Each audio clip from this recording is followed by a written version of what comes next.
काट रहा हूँ। चालू हो गया। हो गया, हो गया। जी जी जी। Thank you. नमस्ते दोस्तों, मेरा नाम शेषराज है और मैं एक शराबी हूँ। हाय शेषराज भगवान भाई। की असीम कृपा हाँ है। हाय शेषराज जी। नमस्ते शेषराज। हाय। नमस्कार नमस्कार, सभी को नमस्कार। भगवान की असीम कृपा है, अल्कोहलिक्स एनोनिमस का साथ है, आप सभी भाइयों की मदद है। यही वजह दोस्तों, आज भी मैं शराब के गुट से दूर हूँ, एक अच्छी और संतुलित जीवन कर रहा हूँ। दोस्तों, सबसे पहले तो नवजीवन ग्रुप इंडिया का मैं बहुत बहुत आभारी हूँ, जिन्होंने आज मुझे अपने अनुभव साझा करने का मौका दिया है। और जो आज का टॉपिक है दोस्तों, अवर शॉर्ट कमिंग, हमारे दोस्त कमियां, इस पर मेरे जो भी अनुभव है वो मैं आपके सामने में साझा करूंगा। दोस्तों, अल्कोहलिक्स एनोनिमस में आने के पहले लगभग 15 साल का मेरा शराबी जीवन रहा। एक पूरी तरीके से अस्त व्यस्त, एक रॉक बॉटम अल्कोहलिक की जिंदगी जीकर मैं यही में आया था दोस्तों, 2007 अगस्त में। अगले महीने ही मुझे 19 साल पूरे हो जाएंगे। और उस वक्त परिस्थितियां ऐसी थी कि बस अब मरता या तब मरता, 2400 घंटे का शराबीपन। जीवन का ऐसा एक भी फ्रंट नहीं था कि जिसको मैं बोल सकता हूँ कि वो ठीक था। हर फ्रंट अनमेनेजेबल था। मानसिक, शारीरिक, आर्थिक, पारिवारिक, सामाजिक, आध्यात्मिक। और 2400 घंटे के शराबीपन की वजह से हालत पूरी खराब हो चुकी थी। अब मरता तब मरता, ऐसी वाली किस्सा थी। तो ऐसा नहीं था दोस्तों कि मैं दारू बंद नहीं करना चाहता था। बिल्कुल, कई बार मैं कोशिश करता था, मगर मुझे सफलता ही नहीं मिलती थी। बड़ी मुश्किल से कभी कुछ दिन, कुछ हफ्ते या एक आध महीने के लिए एक कंडीशनल सरेंडर जिसको कहते हैं, कि शराब की दूरी मिल जाती थी। कोई घटना हो गई तो अचानक शराब बंद हो गई, तबीयत खराब हो गई या पैसे ही नहीं मिले, तो वो कुछ अंतराल के लिए शराब की दूरी मिल जाती थी। मगर जैसे ही सब कुछ नॉर्मल हो गया, कि फिर वो फितूर जो है फिर एक बार पैदा हो जाता था कि तो अभी तो बहुत दिन हो गए पिए नहीं, पहले जैसी नहीं पिएंगे, बराबर कभी कभार थोड़ी बहुत पीते जाएंगे।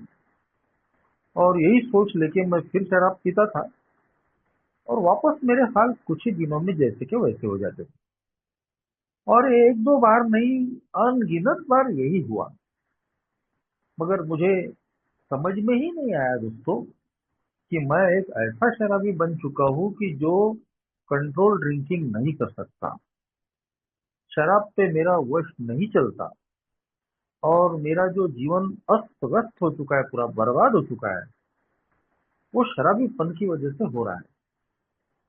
तो खैर, मैं पूरी तरीके से हताश हो गया था, निराश हो गया था। मेरे साथ साथ मेरे से जुड़े हुए लोगों ने भी उम्मीद छोड़ दी थी कि अब इसकी शराब बंद हो सकती है। मैं 2003 में ही मरते मरते बच गया था। मुझे टीबी हो गई थी, हड्डियों का ढांचा बन गया था मैं। लगभग मैं 11 महीने में बीमार रहा।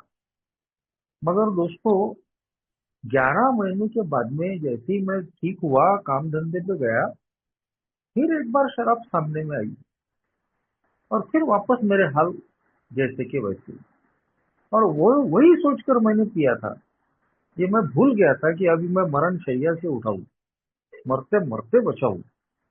मगर शराब जब सामने में आती है दोस्तों, तो हम सब भूल जाते हैं कि हमारे लिए पहला ही घूंट घातक है। फिर वापस वही पुरानी सोच हावी हो जाती है, मैनेज कर लेंगे, हैंडल कर लेंगे, ज्यादा नहीं पिएंगे, ब्रांड बदल देंगे, कभी कभार पिएंगे। और वापस फिर 2003 में 11 महीने के बाद में फिर शराब आई, फिर वापस मैं मरने की कगार पे। तो जब मैं ए में आया, तो मेरे सामने में एक ही मकसद था। वैसे भी मैं तड़प रहा था कि मेरी शराब बंद हो जाए। रास्ता कोई मिल नहीं रहा था, ना कोई डॉक्टर की दवा काम आ रही थी, ना विल पावर काम आ रहा था। और ऐसे में अल्कोहलिक्स एनोनिमस का मैसेज मेरे ही एक अल्कोहलिक दोस्त के माध्यम से मुझे मिला। वो 2 महीने से शराब से दूर थे और उनको देख के कहीं तो भी लगा कि यार ये आदमी दारू से दूर रह सकता है तो मैं भी रह सकता हूँ। लेकिन फिर भी स्वभाव दोष, मेरा जो कैरेक्टर है, मेरा जो व्यक्तिमत्व है डिनायल वाला, तो भी मैंने दोस्त को कुछ दिनों तक टलाया ही। हाँ हाँ जाएंगे, हाँ देखेंगे। मगर आखिर एक दिन मुझे उसका हाथ पकड़कर इस मीटिंग में आना ही पड़ा। और जब मैं इस मीटिंग में आया दोस्तों, तो सिर्फ मैं शराब बंद करने के लिए आया था। लोग भी बोलते थे कि यार तू इतना अच्छा लड़का है, पढ़ा लिखा लड़का है। ए में जब मैं आया था तो मेरी शादी नहीं हुई थी, 30+ हो गया था, लेकिन शादी नहीं हुई थी और शादी होने के कोई चांस भी नहीं थे। सब कुछ खराब हो गया था, काम धंधा, रिश्तेदारी, सब कुछ। तो लोग बोलते थे कि यार तू पढ़ा लिखा आदमी है, पढ़ लिख के अच्छे व्यवसाय में था मैं, और बोले समझदार आदमी है, बस तेरी ये शराब ही खराब है। तू अगर दारू बंद कर देगा ना तो तेरा सब बढ़िया हो जाएगा। और ये सुनते सुनते दोस्तों मुझे भी लग रहा था कि हाँ यार, साला सब तो अपना सही है, अपन टैलेंटेड है, नॉलेजेबल है, तो ये अपनी शराब ही खराब है। अगर इसको अपन जीत लेंगे ना तो सब बल्ले बल्ले हो जाएंगे। तो दोस्तों मैं बिल्कुल दिल से मैं दारू बंद करना चाहता था, मेरी पूरी इच्छा थी। मेरे बराबरी के दोस्त भाई, उनकी शादियां हो गई थी, सेटल हो गए थे, लोग मुझे ताने देते थे। तो मुझे भी लगता था यार कि मेरी भी शराब बंद हो जाए, मैं भी सेटल हो जाऊं। तो वो इच्छा लेके ही मैं एक ही मीटिंग में आया था। और जैसे जैसे मैं आते रहा, आप लोगों के अनुभव सुनकर कैसे मैं शराब से दूर हो जाए पहले ही दिन से, मुझे पता ही नहीं चला। तो धीरे धीरे मैं आते गया। बाहर की दुनिया में तो कोई जगह बची नहीं थी। यही एक एक ही मीटिंग थी जहाँ लोग गले मिल रहे, प्रेम दे रहे, सहानुभूति दिखा रहे। तो बड़ा अच्छा लग रहा था। तो शुरू में मैंने कंटिन्यूअसली मीटिंग किया और उसका रिजल्ट मिला कि मैं शराब से कैसे एक एक दिन के आधार पे दूर होते चले गया, मुझे खुद को भी पता नहीं चला। बहुत ही जल्दी मैं एक ही सर्विस में आ गया। एक ग्रुप का मुझे चेयरमैन बना दिया गया था और भी बहुत सारी सेवा के कामों में मैं इन्वॉल्व रहता था। तो धीरे धीरे ये शराब की दूरी, सोब्राइटी मेरी बढ़ रही थी। मगर इधर शराब की दूरी तो बढ़ रही है, लेकिन जो मैं एक सोच लेकर आया था कि अगर दारू बंद हो जाएगी ना तो सब बढ़िया हो जाएगा, कहीं तो भी ये मेरा भ्रम धीरे धीरे टूटने लग गया। क्योंकि मैं एक ही अच्छी सर्विस में हूँ, नाम कमा रहा हूँ, इधर शराब की दूरी बढ़ती जा रही है, लेकिन जो सब बढ़िया वाला जो कंसेप्ट था, वो सब बढ़िया वाला कंसेप्ट कहीं तो भी फेल हो रहा था। कुछ बढ़िया नहीं हो रहा था। मेरे रिश्ते वैसे ही खराब थे, थोड़े थोड़े और खराब हो रहे थे, क्योंकि मेरा एटीट्यूड नहीं बदला था, मेरा स्वभाव नहीं बदला था। घर में भी वही प्रॉब्लम थे, काम धंधे पे भी वही प्रॉब्लम थे, और अब ए में आ गया तो यहाँ पर भी वही प्रॉब्लम हो रहे थे। यहाँ भी लोगों से कहीं तो भी तू मैं या थोड़ी अटपट जो बातें होती है वो हो रही थी। ना मेरा काम धंधा ठीक हो पा रहा था, ना मेरी शादी हो पा रही थी। 6 महीने ही में ही मेरी एक एंगेजमेंट जुड़ते जुड़ते टूट गई।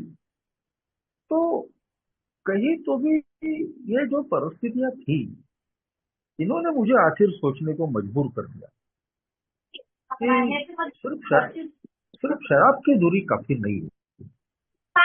और ए ने जो ओल्ड टाइमर है, वो ओल्ड टाइमर भी अपनी शेयरिंग में बताते हैं। शुरू में एकदम से कोई लिटरेचर पढ़ना मैंने शुरू नहीं किया था। एक बार बिग बुक मैंने बिल्कुल उपन्यास के तरीके से पढ़ी थी, तो ज्यादातर तो सर से ऊपर ही चली गई थी। और उस वक्त लिटरेचर पढ़ने का उतना कुछ ये भी नहीं था पैशन। तो जो ओल्ड टाइमरों के जो अनुभव थे, मीटिंगों में जो मिलते थे, वही सुनने को मिलते थे। और ओल्ड टाइमर बताते थे कि शराब की दूरी काफी नहीं है। हमारे बिल डब्ल्यू जो है को फाउंडर, वो भी बोलते हैं कि सोब्राइटी इज नॉट इनफ। सोब्राइटी तो एक सिर्फ बिगिनिंग है, बेयर बिगिनिंग। शराब की दूरी सिर्फ एक शुरुआत है। ये प्रोग्राम उससे भी आगे का है, प्रोफाउंड चेंज इन पर्सनालिटी का, कैरेक्टर बिल्डिंग का। जब तक मेरे जैसे शराबी के अंदर में एक कंप्लीट साइकिक चेंज नहीं आता, संपूर्ण आध्यात्मिक परिवर्तन, व्यक्तिमत्व परिवर्तन, तब तक मेरे जैसा शराबी अल्कोहल से दूर नहीं रह सकता, या इस जिंदगी को ठीक तरीके से एंजॉय नहीं कर सकता। और कभी भी उसके हाथों से गड़बड़ हो सकती है। और यही चीजें मैं दोस्तों ए में आने के बाद में देख रहा था।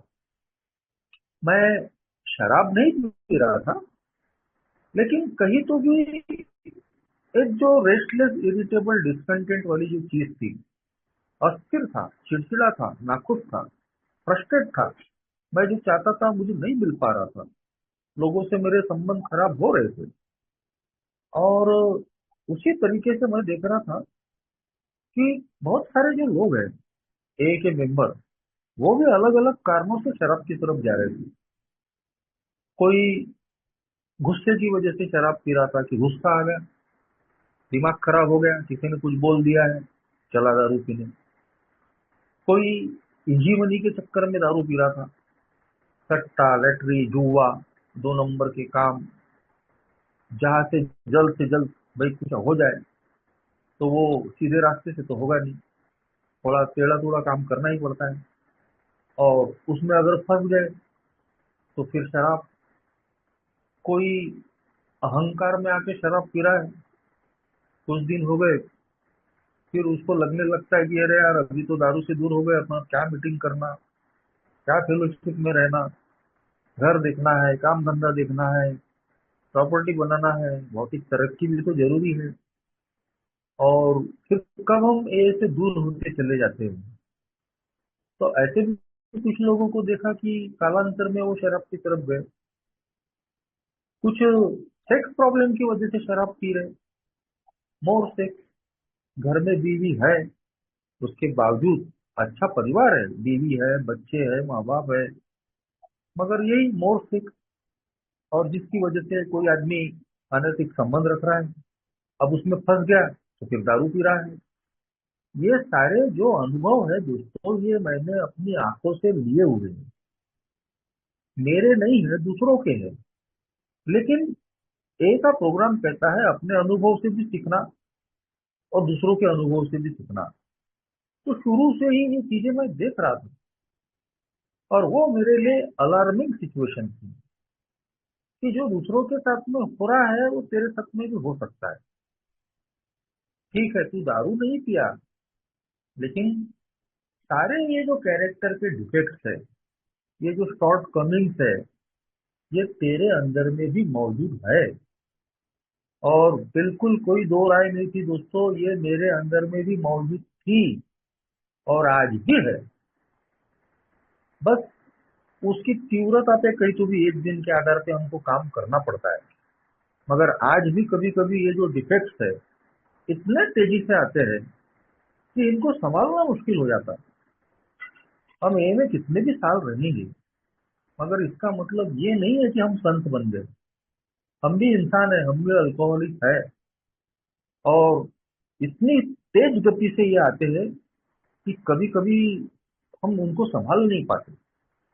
आज का टॉपिक भी दोस्तों 7वें कदम से ही जुड़ा हुआ है, जो 12 कदमों में से हमारा 7th स्टेप है, जिसमें हम कहते हैं कि भगवान से हमने विनय की कि वो हमारे चरित्र के दोषों को, कमजोरियों को निकाल दे। अब कभी कभी हमको कंफ्यूजन होता है कि 6वां कदम कैरेक्टर के डिफेक्ट बोलता है, 7वां कदम शॉर्ट कमिंग बोलता है। तो कई बार सवाल करते हैं मेंबर, मेरे भी मन में शुरू में ये था कि ये अलग अलग है क्या। और ये सवाल बिल डब्ल्यू जी को भी पूछा गया था, तो उन्होंने बोला था कि नहीं, उनको हर बार अलग अलग वर्ड यूज करने की आदत थी। तो 6वें और 7वें कदम में जो दो डिफरेंट वर्ड्स हम पढ़ते हैं, एक में 6वें में कैरेक्टर डिफेक्ट्स लिखे हैं, यानी चरित्र के दोष। और 6वें और 7वें में लिखे हैं शॉर्ट कमिंग, यानी कमजोरियां। तो ये कहीं भी अलग अलग नहीं है, ये दोनों एक ही है दोस्तों। हमारे स्वभाव दोषों की ही बात हो रही है। हम शराब से दूर हो चुके हैं, मगर शराब की दूरी पर्याप्त नहीं है। अभी सिर्फ अल्कोहल से दूर हुए हैं, हमारे इज्म से हमको मुक्ति मिली नहीं है। हमारी पुरानी सोच, हमारा सोचने का तरीका, पुराने तौर तरीके, हमारी मानसिकता, इसमें अगर बदलाव नहीं आता है तो हम कभी भी खतरे में पड़ सकते हैं। और ये जरूरी नहीं है कि हम शराब ही पिएंगे। हम माना हम शराब नहीं पिएंगे, दारू से दूर रहेंगे, लेकिन हमारे ये जो स्वभाव दोष है, स्वभाव की जो कमजोरियां हैं, हमारे अच्छे खासे जिंदगी में खलल पैदा करने के काम करते हैं। हमारा स्वभाव अगर डोमिनेटिंग है, लोगों पे हुकूमत चलाने वाला, मेरी मुर्गी की एक टांग, मैं जैसा बोलता हूँ वैसा सबने करना चाहिए, मेरे हिसाब से सब होना चाहिए, तो अगर मेरा ऐसा स्वभाव है तो कोई मेरे से खुश नहीं रहेगा, क्योंकि मेरी भाषा अलग रहेगी, व्यवहार अलग रहेगा। और वो जब व्यवहार में आता है तो उससे लोग दुखी हो ही जाते हैं।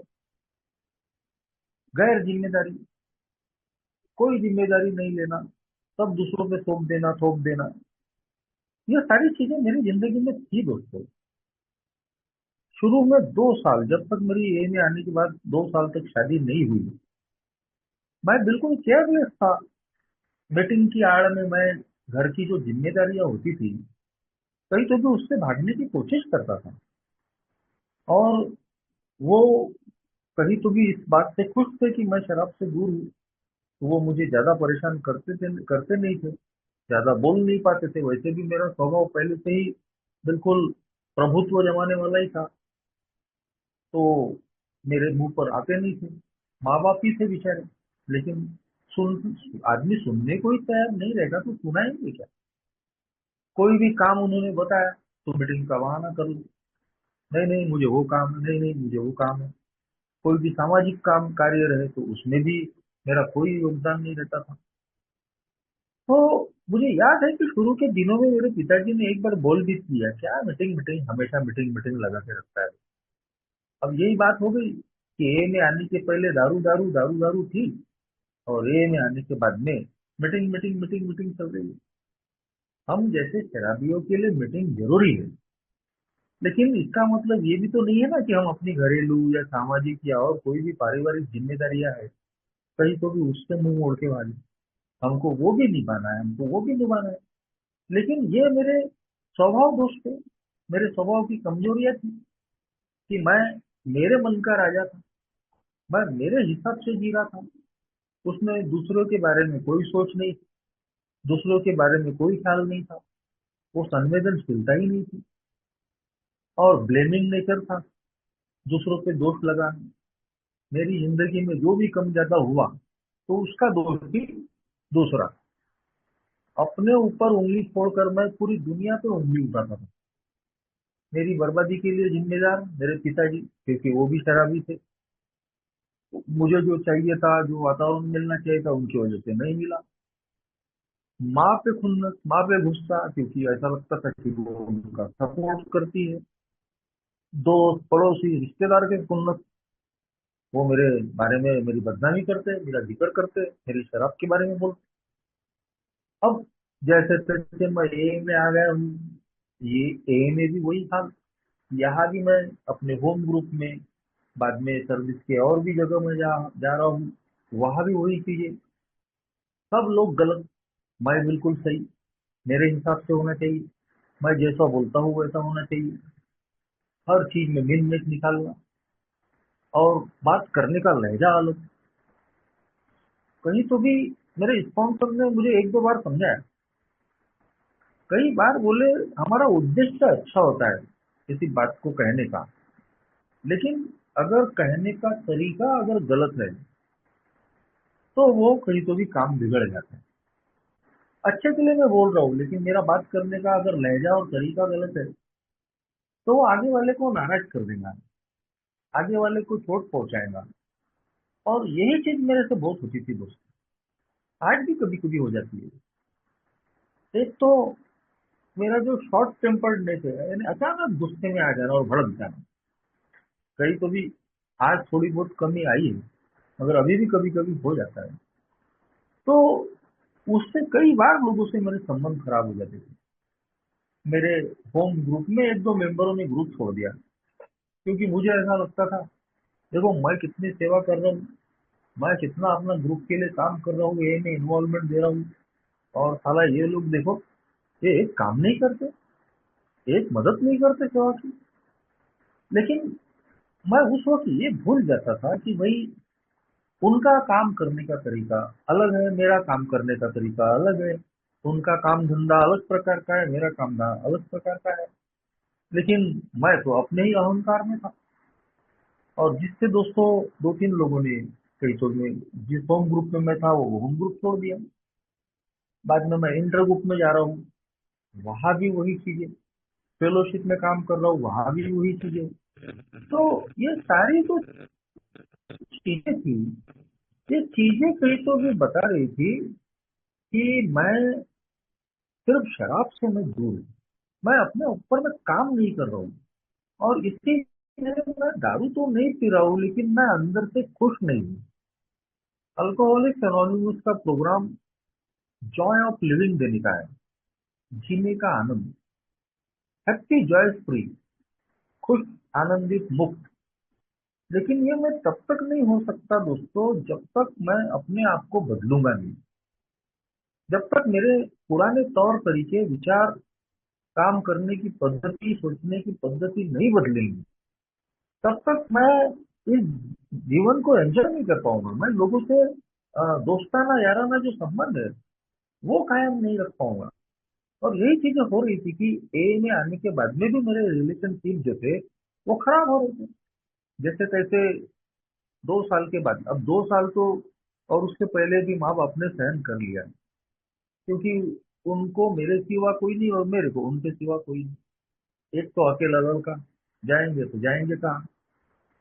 तो जैसे तैसे वो सहन कर लेते थे। फिर 2 साल के बाद मेरी शादी हो गई, तो बीवी से संबंध मेरे ठीक नहीं, इनसिक्योरिटी। वो अच्छे घर की थी और मेरी हालत थी खराब। तो मुझे लगता था, अरे भाई इसकी तो डिमांड मैं पूरी नहीं कर पाऊंगा, इसकी तो भाषा ऐसी, और फिर मैं कैसे सहन करूंगा। तो शादी के कुछ ही दिन के बाद में मैं उससे दूर होने की सोचने लग गया था, कैसे इससे पीछा छोड़ा जाए, कैसे डाइवोर्स हो जाए। तो ये चीजें दोस्तों, मैं कहीं तो भी दूसरों के बारे में सोच रहा था ज्यादा, मैं अपने आप में बदलाव लाने के बारे में सोच ही नहीं रहा था। जो मेरा स्वभाव है उसको मैं बदलने के लिए तैयार नहीं था। आज देखिए कि वही है, पिछले 17 सालों से, अब 17 साल हो जाएंगे नवंबर में मेरी शादी को, वही वही है। और आज वो इन 17 सालों में बराबर कंधे से कंधा लग के उसने मुझे साथ दिया है। मैं हर जरूरतें, हसरतें उसकी पूरी नहीं भी कर पाया, तो भी आज भी हम बिल्कुल एक अच्छी लाइफ जी पा रहे हैं। हर चीज में उसकी मुझे मदद मिलती है। शुरू से ही मैं ए में बहुत इन्वॉल्व हूँ सेवा में। तो ये मैं सेवा कर कैसे पाता हूँ? अगर मेरा परिवार मुझे साथ नहीं देगा तो कोई भी आदमी ये काम नहीं कर सकता, क्योंकि सर्विस में बहुत सेक्रीफाइस करना पड़ता है। हमारे अ, देवेंद्र भाई जानते हैं इन चीजों को, भी उनको देखते हैं कितना उनका इन्वॉल्वमेंट है। लेकिन ये इन्वॉल्वमेंट हम लोग तभी दे पाते हैं दोस्तों, कि जब हम अपने परिवार को खुश रखते हैं, उनकी जरूरतों को जब हम पूरी करते हैं, उनकी भावनाओं को हम समझते हैं, तभी वो हमको आजाद छोड़ते हैं। पर ये चीजें जो अभी आज मेरी जिंदगी में है, वो शुरू से ही थी ऐसा नहीं था। शुरू में तो बड़े तान तनाव वाले काम थे।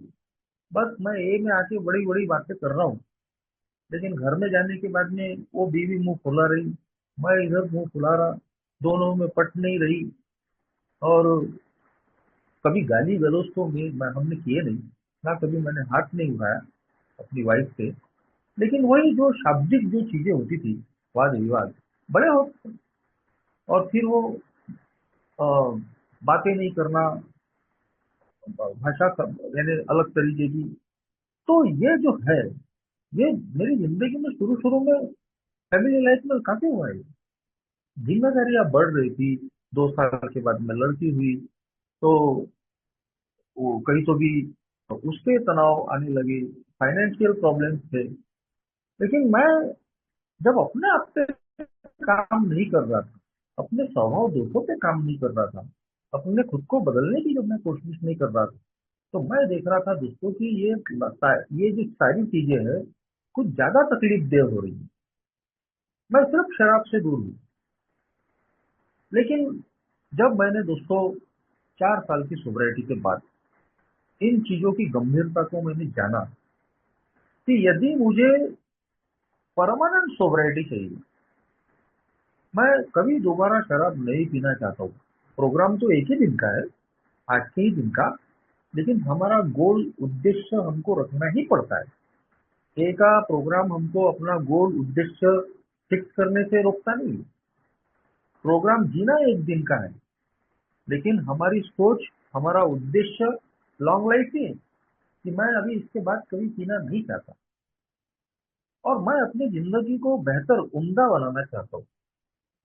तो ये चीजें तभी मुझे हासिल हो सकती है जब मैं इन 12 कदमों पे काम करके अपने अंदर प्रोफाउंड चेंज इन पर्सनालिटी लाऊं।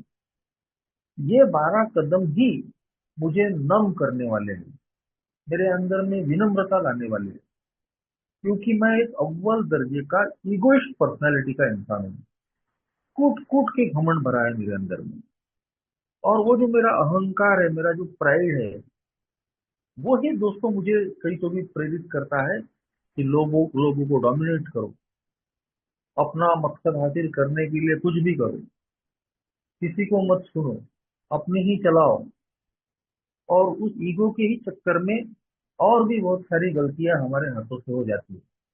हम डिमांडिंग हो जाते हैं, हम इंसानों से ही नहीं, हम तो भगवान से भी डिमांडिंग हो जाते हैं कि मेरे को ये होना, और होना यानी होना। हम भगवान को भी हम रिक्वेस्ट नहीं करते, हम याचना नहीं करते, प्रार्थना नहीं करते, हम भगवान से भी डिमांड करते, मांग करते, भगवान मुझे ये चाहिए। हम ये नहीं करते कि भगवान मेरी प्रार्थना है कि तू मुझे ये दे दे। हम ईश्वर की इच्छा के मुताबिक चलने की कोशिश नहीं करते। हम चाहते हैं कि ईश्वर हमारे हिसाब से चले, काम धंधा मेरे हिसाब से हो, लोग मेरे हिसाब से चले, दुनिया मेरे हिसाब से चले, मैं जैसा चाहता हूँ वैसा हूँ। यानी भगवान पे भी जबरदस्ती रहती है हमारी, और हमारी डिमांड अगर पूरी होती रही तो हमको अच्छा लगता है, हम खुश रहते हैं। लेकिन जैसे ही हमारी डिमांडें पूरी नहीं हुई, हमारे मन के हिसाब से नहीं हुआ, तो फिर हमारा ऊपर का खाना गर्म होना शुरू हो जाता। फिर हम तनाव में आ जाते, फिर हम फ्रस्ट्रेशन में आते, फिर हम रिजेंटफुल हो जाते हैं। और वो दोस्तों हम महसूस कर सकते हैं कि तब हम, हमारी मानसिक स्थिति, आध्यात्मिक स्थिति ठीक नहीं रहती, हम खुश नहीं रहते, हमारे जीवन जिंदगी में जीने का आनंद नहीं होता। तो यही इन चीजों की गंभीरता कभी तो भी मुझे 3-4 साल के बाद में समझ में आने लगी। तो अगर मैं दोबारा दारू की तरफ में नहीं जाना चाहता, जैसा कि बाकी लोग जा रहे हैं, देख रहा था मैं, जिस दोस्त ने मुझे ए में लाया, वो ही 2 महीने के बाद में फिर से पीना चालू कर दिया, और कम से कम 8-9 महीने तक वो पीते रहा। मैंने बहुत फॉलो अप दिया, कोशिश किया, मगर नहीं आया। फुल टाइम वालों ने बोले उसको छोड़ दो, तुम अपनी फिक्र करो, भगवान उसका ख्याल रखेगा, वो आ जाएगा। और सही में दोस्तों, ओल्ड टाइमर बराबर अनुभव के आधार पर बोलते हैं, 8-9 महीने के बाद में वो आया, और वो आज भी सोबर है। और ऐसे ही अन्य लोगों को भी, बहुत सारे लोगों को मैंने देखा था कि जो अलग अलग कारणों से शराब पी रहे थे। तो मैं अगर शराब नहीं पीना चाहता हूँ, और दूसरा अपनी जिंदगी को बैलेंस बनाना चाहता हूँ, खुशनुमा बनाना चाहता हूँ, इमोशनल सोबरिटी जिसको कहते हैं, भावनात्मक स्थिरता लाना चाहता हूँ। जैसे कुछ ओल्ड टाइमरों के जिंदगी में मैं देख रहा था कि तमाम परेशानियों में भी वो लोग स्थिर थे, हंस रहे थे।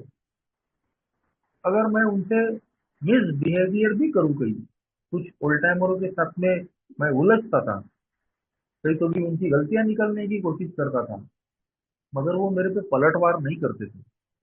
कई ओल्ड टाइमरों से बड़ी गजब लेवल की मेरे थोड़ी सी कुतुमय में हुई, लेकिन उन्होंने मेरे प्रति कोई खुन्नस नहीं रखी या मुझे ए से बाहर करने की कोशिश नहीं की।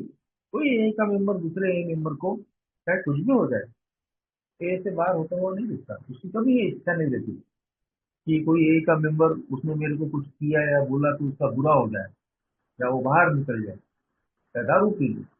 अगर ऐसा कोई सोचता है तो वो रिकवरी के रास्ते पे ही नहीं है। तो कई ओल्ड टाइमरों के साथ में शुरू के दिनों में भी मेरे साथ में काफी गहमा गहमी हुई, मगर उन्होंने बदले की भावना नहीं रखी। तो मैं चाहता था दोस्तों कि जिस प्रकार ये ओल्ड टाइमर अपने आप को परिवर्तित किए हैं, अपनी जिंदगी में किसी भी विपरीत परिस्थिति में भी बिल्कुल संयमित है, तो ऐसा संयम मुझे भी मिले। और उसका रास्ता था 12 कदम।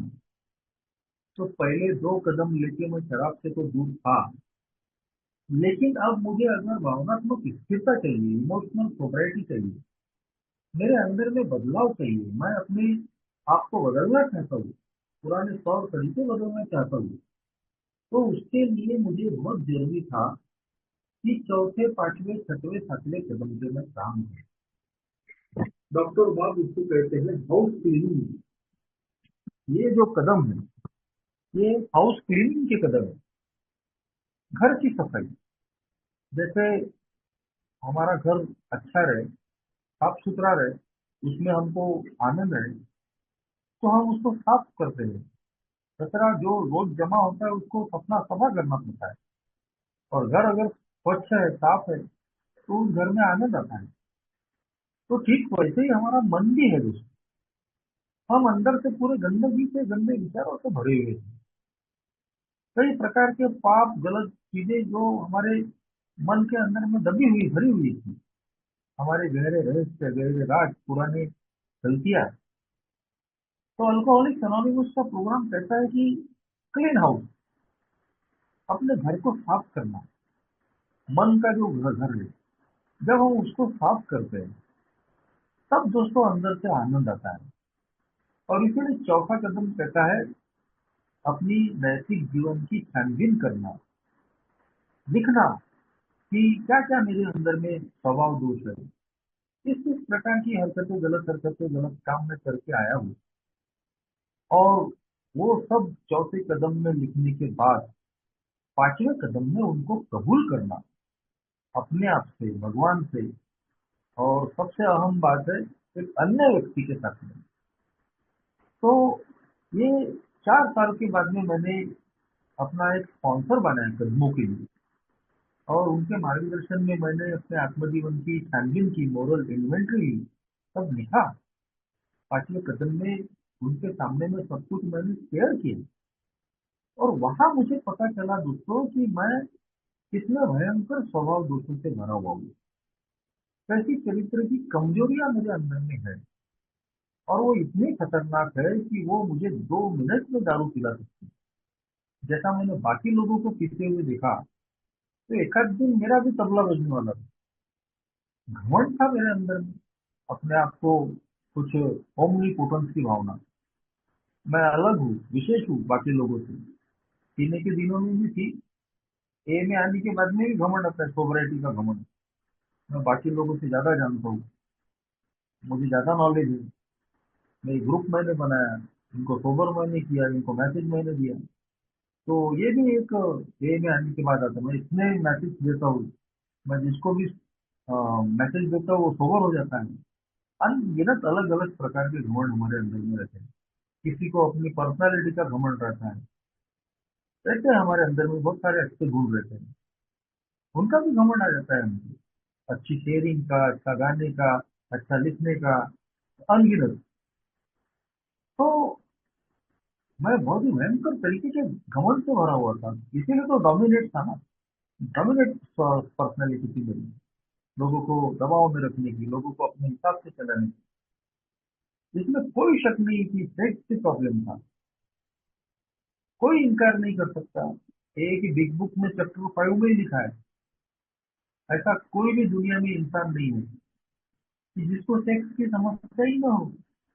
और यहाँ तक लिखा है कि जिसको सेक्स की समस्या ही ना हो वो इंसान ही ना हो। ये मैं क्यों बोल रहा हूँ, उस पुस्तक में लिखा है। तो बेशक मैं जब ए में नहीं था, कुंवारा था, शादीशुदा नहीं था, अनमेरिड था, यंग था, और उसी की वजह से मेरी शराब भी बढ़ी थी। सेक्स का प्रॉब्लम जरूर था, ए में आने के बाद में भी थे, जरूर विचार चलते थे। हर कोई बताता नहीं है, लेकिन अंदर के अंदर वो चलते रहते। लालच भी मेरे अंदर थी, मगर भगवान की कृपा से वो लालच का जो स्वभाव है वो इतना भारी नहीं था, इतनी तीव्रता उसकी नहीं थी कि मैं लालच में आके कोई बड़े बड़े कांड कर दिया। मगर मैं ये भी नहीं बोल सकता हूँ कि मैंने कहीं तो भी कोई गलत काम किया ही नहीं, कोई भी आर्थिक अपराध मेरे हाथ से हुआ ही नहीं। मैं बहुत बड़े बड़े आर्थिक गलतियां नहीं किया होगा, मगर छोटी मोटी तो बिल्कुल करता था। और वो लालच का ही हिस्सा होता है कि जरूरत से ज्यादा पाने के लिए या जरूरत से ज्यादा सहेजने के लिए, या अपना अपने पास जो है वो चला ना जाए करके हम कई बार बेईमानी करते हैं। रास्ते में किसी की चाय पी ली और चाय का पैसा ही नहीं दिए, जबकि पैसा है चाय का। तो ये तो बेईमानी है ना। और उसके पीछे का कारण क्या है? एक तो हमारा स्वभाव ही बेईमान है, लालची है। हमारे पास का पैसा जाना नहीं चाहिए, लेकिन हम ये नहीं सोच रहे कि बेचारे चाय वाले के 10 रुपए 5 रुपए की चाय पी के उसका नुकसान करके हम कोई लखपति बनने वाले नहीं है। लेकिन बेईमानी हमारे स्वभाव का हिस्सा है। तो ये चीजें बिल्कुल थी कि जरूरत से ज्यादा किसी से पैसे ले लेना। मैं भी एक व्यवसाय में हूँ, उस काम धंधे में कई बार लालच आ जाती थी कि यार इसका बकरा करना चाहिए, कुछ ज्यादा ले लेना चाहिए। ये लालच है, खुन्नस से भरा स्वभाव, गुस्सा मेरे मन के हिसाब से अगर नहीं हुआ तो मैं उस आदमी की पहले तो नाराज हो जाऊंगा, बाद में बार बार अगर उसने वो गलती किया तो मेरे अंदर उसके प्रति गुस्सा आ जाता है। और वही गुस्सा फिर एक बार रिजेंटमेंट में तब्दील हो जाता है, खुन्नस में बदलता है। तो जरूर पीने के दिनों में भी मेरे अंदर में खुन्नस थी लोगों के प्रति। जब मैंने लिखा तो लगभग 200-250 लोगों के नाम निकले थे उसमें, जिनके प्रति मैं गुस्से से और खुन्नस से भरा हुआ था। तो ए में आने के बाद में भी मैं कई तो भी लोगों से खुन्नस रखता था। अपनी जब मैंने इन्वेंट्री लिया तो उसमें 30-40 तो ए के मेंबर निकले थे कि जिनके प्रति मुझे गुस्सा था, खुन्नस थी, अलग अलग कारणों से। तो बिल्कुल बेशक मेरा स्वभाव था, खुन्नस मेरे अंदर भी गुस्सा था, ईर्ष्या, जलनखोरी। और जब हम जलनखोरी के स्वभाव से ग्रसित रहते तो उस समय हम अपनी काबिलियत को आगे वाले की काबिलियत से तुलना करते।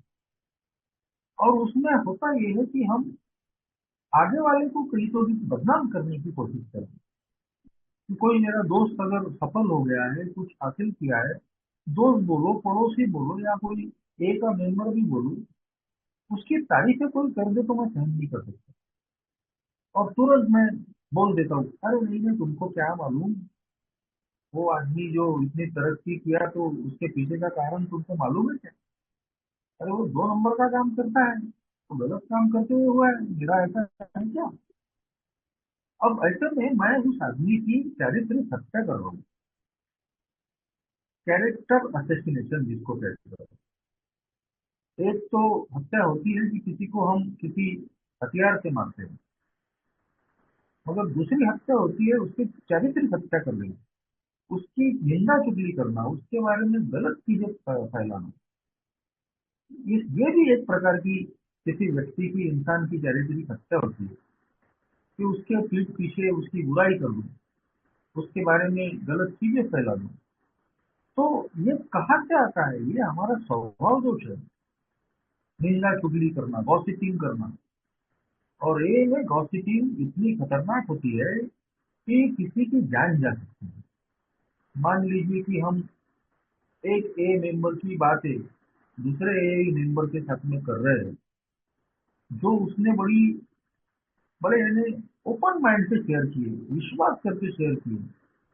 लेकिन अगर उसके राज हमने उसके बारे में, निजी लाइफ के बारे में, जो बड़े विश्वास के साथ में उसने मीटिंग में बोलो, पर्सनली बोलो, हमको बोला है, मगर वही चीजें अगर हम अन्य व्यक्तियों के साथ में शेयर कर देते हैं और मान लो उसको पता चल गया, कुछ भी हो सकता है, वो शराब पी सकता है, वो ए के बाहर जा सकता है, वो अपनी जान को कुछ कर सकता है।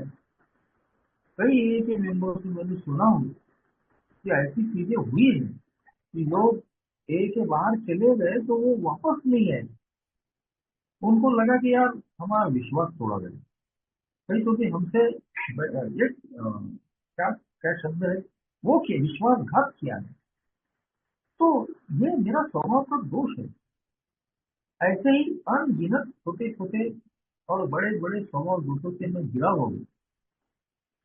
मेरा भुक्कड़पन, जरूरत से ज्यादा खाना, जरूरत से ज्यादा थाली में ले लेना, और वो थाली खा के नहीं हो रही तो वैसे ही वो अन्न जो है वो वेस्ट में डालना। आलसीपन, ये भी हमारा चरित्र दोष है। ए ने 7 डेडली सिंस बोला है, 7 घातक पाप: अहंकार, गुस्सा, ईर्ष्या, काम वासना, लालच, और उसी में 2 है पेटूपन, भुक्कड़पन, ग्लटनी जिसको कहते हैं, और आलसीपन। ये स्वभाव दोष है जो कभी तो भी एक अच्छी जिंदगी जीने से हमको रोकते हैं। अगर मैं ए में आने के बाद में अपनी सेहत पे ध्यान नहीं रखता हूँ, अटपटे ढंग से कुछ भी खा लेता हूँ, कैसा भी जी लेता हूँ, और ये सब मैंने सहन किया ए में आने के बाद, मेरा पेट निकलने लगा, और पेट निकलने की वजह से कहीं तो भी मुझे समस्याएं होने लगी। मैं टॉयलेट में बैठता हूँ तो उसमें तकलीफ हो रही, मैं सीढ़ियाँ नहीं चढ़ पा रहा हूँ, मेरा डाइजेशन खराब हो रहा है। तो मेरे जो पेटूपन, भुक्कड़पन की स्वभाव से, ये स्वभाव की कमजोरियां है, कमियां है मेरी। आलसीपन, यदि मैं चीजों को टालने वाला आदत है मेरी, आदत है मेरे अंदर में, ये मेरी स्वभाव की कमजोरी है, कमी है। तो मैं कहीं तो भी जो जिम्मेदारी मुझे मिली है उसको मैं समय पे नहीं निभाऊंगा, चाहे वो एक ही जिम्मेदारी मिले या अपने काम धंधे की जिम्मेदारी हो। मान लीजिए कि कोई किसी पीड़ित शराबी को मुझे मैसेज देना है, मुझे वो कॉल मिल गया है लेकिन मैं उसको टाल रहा हूँ, आलस कर रहा हूँ, जाएंगे, आज नहीं जाएंगे, कल जाएंगे, परसों जाएंगे। और कई बार ऐसा हुआ है कि बहुत लेट कर दिए हम, और जब उस व्यक्ति के पास चल जाते हैं तो पता चलता है कि वो तो ऊपर चले गए। अब उसको ए का मैसेज नहीं मिल पाया, हम समय पे नहीं पहुंच पाए, तो उसका जिम्मेदार कौन है? उसके जिम्मेदार हम हैं। तो ए का जब भी मैसेज मिलता है तो तुरंत उसको देना पड़ता है, या मैं नहीं जा सकता तो कहीं तो भी उसको किसी न किसी को फॉरवर्ड करना पड़ता है, लेकिन मैं उसको टालते ही जाता हूँ। ये मेरा आलसीपन होता है। अगर मैं काम धंधे से आलसीपन करता हूँ तो ये मेरा नैतिकता का अधपतन करता है। ये मैंने अनुभव किया है कि यदि मैंने आलस किया और लोगों के काम अगर सही समय पे पूरे नहीं किया तो उसके बाद में मुझे झूठ बोलना पड़ता है। आगे वाला आदमी बोलता है कि मेरा काम क्यों नहीं हुआ, तो मैं झूठ बोलता हूँ, बहाने बनाता हूँ। एक झूठ बोलने के लिए कि उसको बचाने के लिए और झूठ बोलने पड़ते हैं। तो ये सारी चीजें जो होती है, आखिरकार हमारे अंदर में एक मानसिक अशांति पैदा करती है। हम जीवन को सही तरीके से, ठीक तरीके से जी नहीं पाते। हम शराब से दूर रहते हैं, लेकिन हमारे स्वभाव दोषों की वजह से, हमारी स्वभाव की कमियों कमजोरियों की वजह से कहीं तो भी हम एक हैप्पी लाइफ नहीं जी पाते। अगर मैं गलत तरीके से जी रहा हूँ, गलत काम करके जी रहा हूँ, तो मैं कभी भी रात को चैन की नींद नहीं सो सकता आसानी से।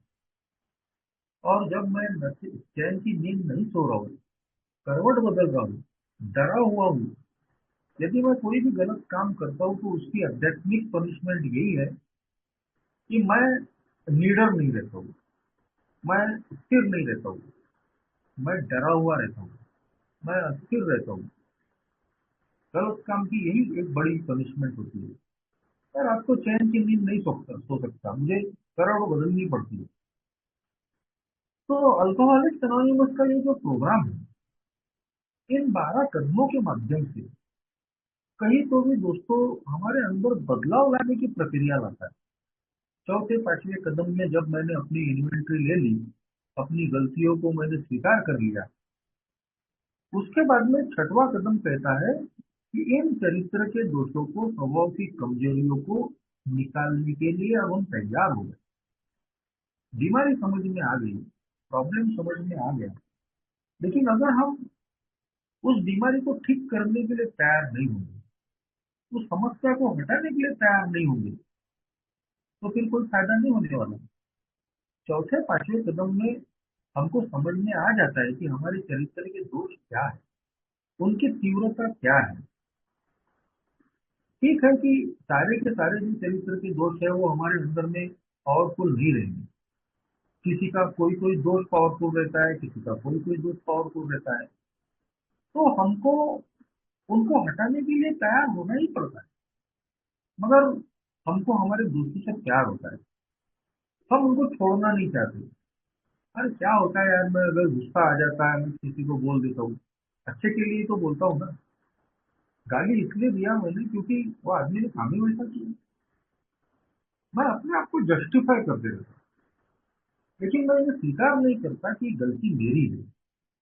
अगर मैं गाली गलौज पे आया हूँ या मेरी भाषा अगर बदली है, तो उसका दोष भी मैंने खुद स्वीकार करना चाहिए। हाल ही में 2 4 दिन में एक ए मेंबर ने काफी परेशान कर रखा था।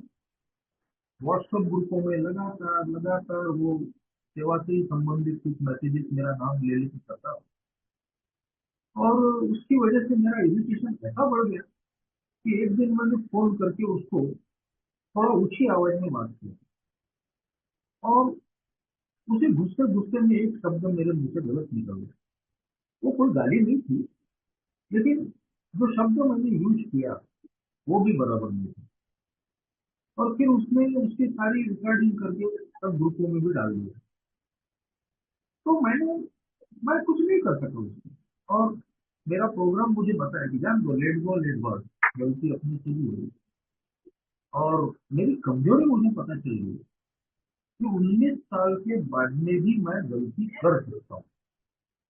और ये जो स्वीकार करने की जो ताकत है, ये अल्कोहलिक्स एनोनिमस का प्रोग्राम ही हमको देता है कि हमको ये स्वीकार करना पड़ेगा कि हाँ, मेरे से गलती हुई है, मेरा प्रॉब्लम है। मगर आज मैंने कोई निजी गाली गलौज नहीं की, मगर यदि इसी तरीके का मेरा गुस्सा रहा तो मैं निजी गाली गलौज किया, क्योंकि मैं अल्कोहलिक हूँ, मैं इंसान हूँ। मुझे अपने आप पे बहुत ज्यादा ध्यान देना ही पड़ेगा। और ये चीजें फिर बड़ा मुद्दा भी बन सकती है, किसी से बहुत ज्यादा संबंध भी खराब हो सकते हैं। तो हमको हमारे चरित्र के दोषों पे काम करना ही पड़ता है दोस्तों। ठीक है कि ये पूरी तरीके से जाएंगे नहीं, हम ना जा सकते हैं, लेकिन कहीं तो भी हम भगवान से प्रार्थना करके उसकी मदद लेके इनकी तीव्रता को तो जरूर कम कर सकते हैं। आज इतना बदलाव मैं देखता हूँ कि जैसा पहले मैं बहुत भड़कता था, बहुत ज्यादा भड़कता था हर चीज से, उसमें थोड़ी बहुत कमी आई है। पूरा नहीं बदलाव आया हुआ, लेकिन काफी कुछ अंडरस्टैंडिंग आज बड़ी है। मैं जल्दी ही नॉर्मल हो जाता हूँ। गलती अगर हो भी गई तो उसको कबूल करता हूँ। और अंत में मुझे ईश्वर से ही, भगवान की प्रार्थना करनी पड़ती है कि भगवान मेरे इन चरित्र के दोषों को तो निकाल दे। मैं तेरे से प्रार्थना करता हूँ। ये 7वां कदम है हमारा। क्योंकि दोस्तों जिस तरीके से हम शराब के सामने में पावरलेस है, हतबल है, हम उसको हैंडल नहीं कर सकते थे। ठीक वैसे ही हम अपने चरित्र के दोष और स्वभाव की कमजोरियों के सामने में भी हतबल है, पावरलेस है। हमारी कितनी भी कोशिश करने के बावजूद, जैसा शुरू में बताया, कभी कभी ऐसे तेजी से आते हैं लोग कि संभलना मुश्किल हो जाता है। कभी कभी किन्हीं परिस्थितियों में ऐसा गुस्सा आ जाता है आदमी का कि क्या करें तो क्या करें। लेकिन ये जो प्रोग्राम है, अगर हम इस प्रोग्राम की मदद लेते हैं, भगवान को प्रार्थना करते हैं, जैसे तेरी इच्छा कबूल कर लेते हैं, लेट गो लेट बात कर देते हैं, तुरंत दोस्तों हम नॉर्मल हो सकते हैं। हमारे हाथों से कोई बहुत बड़ी गलती होने से हम बच सकती है। तो इसीलिए जैसे दारू बंद करने के लिए हमने भगवान से प्रार्थना की कि भगवान मुझे आज के दिन दारू से बचा, तो आज मुझे मेरे अन्य चरित्र के जो दोष है, भगवान की जो कमजोरियां हैं, उनके लिए भी भगवान से प्रार्थना करनी पड़ती है। हमने भगवान से विनय की कि वो हमारे इन कमजोरियों को दूर कर दे। हमसे नहीं होने वाला दोस्तों। लेकिन जब हम ईश्वर से मदद मांगते हैं तो वो भी हमको मदद करता है। यदि हम डे टू डे लाइफ में अगर इसको अपनी जिंदगी का हिस्सा बनाते हैं, जो भी हमारी प्रॉब्लम है उसके लिए अगर हम प्रार्थना करते हैं, तो जरूर दोस्तों इसका फायदा होता है। अगर मुझे टेक्स्ट की समस्या है, मैं बहुत ज्यादा मोबाइल पे फोन देख रहा हूँ, बहुत ज्यादा अपोजिट सेक्स के बारे में सोच रहा हूँ, तो मैं अगर प्रार्थना करता हूँ भगवान से कि मैं मेरी ये जो स्वभाव की कमजोरी है, मेरे चरित्र का ये जो दोष है, जो आदत है, कहीं तो ये भगवान मुझे ताकत दे, मैं इससे दूर होना चाहता हूँ, मैं बचना चाहता हूँ, तो जरूर इसकी मदद मुझे मिलती है। मैं अपने गुस्से के लिए प्रार्थना कर सकता हूँ, मैं अपनी लालच के लिए प्रार्थना कर सकता हूँ कि भगवान आज के दिन मुझे लालच से बचा, सट्टा लैटरी जुआ दो नंबर के काम से बचा। शराब के अलावा जो हमारे एडिक्शन होते हैं, प्रॉब्लम अदर देन अल्कोहल, किसी को तंबाकू की है, किसी को सिगरेट की है, किसी को और किसी चीज की है, कोई बहुत ज्यादा नॉन वेज खाने की हैबिट रखता है। अगर प्रॉब्लम है तो शराब के अलावा हमारी जिंदगी के और भी जो अदर प्रॉब्लम्स है, हमारे चरित्र के लोग, वो भी हम प्रार्थना करके कहीं तो भी उनको मान दे सकते हैं, उनकी तीव्रता को कहीं तो भी हम कम कर सकते हैं। फाइनली इतना ही मैं कहना चाहूंगा कि ए का जो प्रोग्राम हमको एक खुशनुमा जिंदगी देना चाहते हैं, जिसमें शांति हो, मानसिक शांति हो, चित्त शांति हो, हम एक खुश आनंदित मुक्त जिंदगी जी पाए। उसके लिए दोस्तों इन 12 कदमों पे काम करना हमको बड़ा आवश्यक होता है। खास तौर पे ये जो हमारे अंदर का जो हमारा घर है, उसको जो साफ करने की जो प्रक्रिया है, क्लीन हाउस की, चौथा पांचवा छठवां सातवां कदम, ये जब हम इन पर हम काम करते हैं, तो 10वें कदम पे अपने आप हम इन्वेंट्री लेना सीखते हैं। तुरंत इन्वेंट्री, अगर कोई गलती हो गई तो तुरंत इन्वेंट्री ले लेना, और गलती अगर हमारी है फौरन उसको स्वीकार कर लेना, हो सके तो माफी मांग लेना, माफ कर देना, भरपाई करना। ये अगर डे टू डे लाइफ में हम करते हैं दोस्तों, तो हमारे मन पे कोई बोझ नहीं रहता, कोई नया पाप फिर से हमारे बैलेंस में नहीं आएगा कि ताकि फिर से चौथा कदम लिखना पड़े, रात को करवट बदलते रहना पड़े। अगर मैं इस तरीके से एक दिन के आधार पे जीवन जीता हूँ, तो मैं आज जीने की कोशिश कर रहा हूँ। गलतियां होती रहती है, लेकिन उन गलतियों को स्वीकार करता हूँ, और कहीं तो भी किसी का मन अगर दुख गया है तो उसको मैं ठीक करने की कोशिश करता हूँ। संबंध अगर कहीं खराब हुए तो उसको ठीक करने की कोशिश करता हूँ। तो दोस्तों मैं अपनी जिंदगी को स्थिर रखता हूँ, शराब से भी दूर रखता हूँ। तो यही आज इस दिन के आधार पे मैं भी कर रहा हूँ। जो भी मेरे अनुभव की मैंने रखा आपने सुन लिया, धन्यवाद। Thank you.